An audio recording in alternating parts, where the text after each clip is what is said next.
हाँ तो प्रिय मित्रों, सभी को न्यू कॉन्सेप्ट क्लासेज की तरफ से हार्दिक शुभकामनाएं।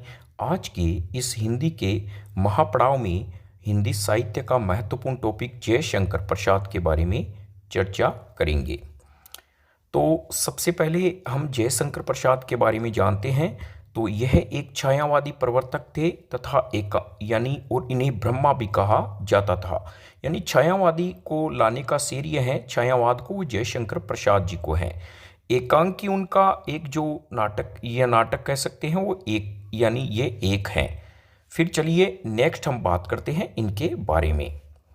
इनका जन्म है वो 30 जनवरी 1999 में काशी में हुआ था। तो देखिए हम यहाँ पर यह भी कह सकते हैं स का मतलब यहाँ पे हम कह सकते हैं कि जो शंकर भगवान हैं उनके गले में काला नाग है यानी नाग देवता है। तो का मतलब जय शंकर है, वो काशी यूपी में, और इनका जन्म होता है 30 जनवरी 1999 में। यह देवगमन हो जाते हैं 1937 में। नेक्स्ट है इनके पिता का नाम क्या था, बाबू देव की प्रसाद था। तो है ही शिव जी, देखिए इनके नाम में प्रसाद है तो प्रसाद लगेगा। तो हम कह सकते हैं कि इनके पिताजी का नाम है बाबू देव की प्रसाद। प्रिय मित्रों, सबसे पहले फिर नेक्स्ट आता है महाकाव्य कहानियाँ। यह जयशंकर प्रसाद जी हिंदी में बहुत ही माहिर थे और जाने माने लेखक थे। तो महाकाव्य की कहानियाँ इन्होंने लिखी, कामायनी, आकाशद्वीप, आंधी, इंद्रजाल, छाया, सुनहरा सांप। देखिए शिव जी के हैं तो इन्होंने सांप को भी यहाँ पर इन्वॉल्व कर दिया अपनी महाकाव्य कहानी में। पुरस्कार, प्रतिध्वनि, देवव्रत और गुंडा।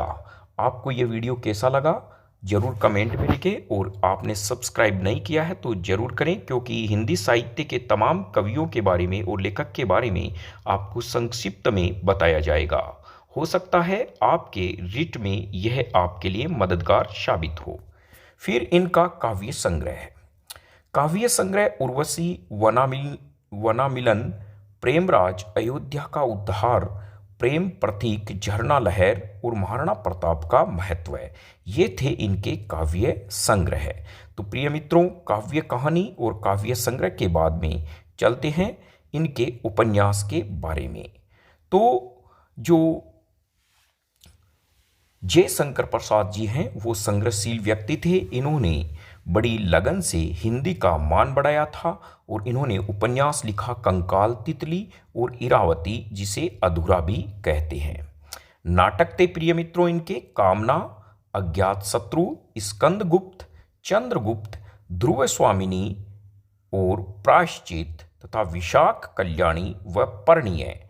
और यहाँ पर ये इनके द्वारा लिखे गए नाटक थे।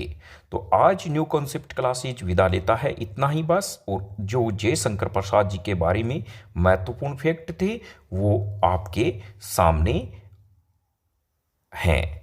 और एक ध्यान रखें, एकांकी का अर्थ होता है प्रिय मित्रों, जो इनका जो है एकांकी इनके द्वारा जो है वो है एक घूंट। एकांकी का अर्थ होता है एक घूंट होता है, यह भी ध्यान रखें।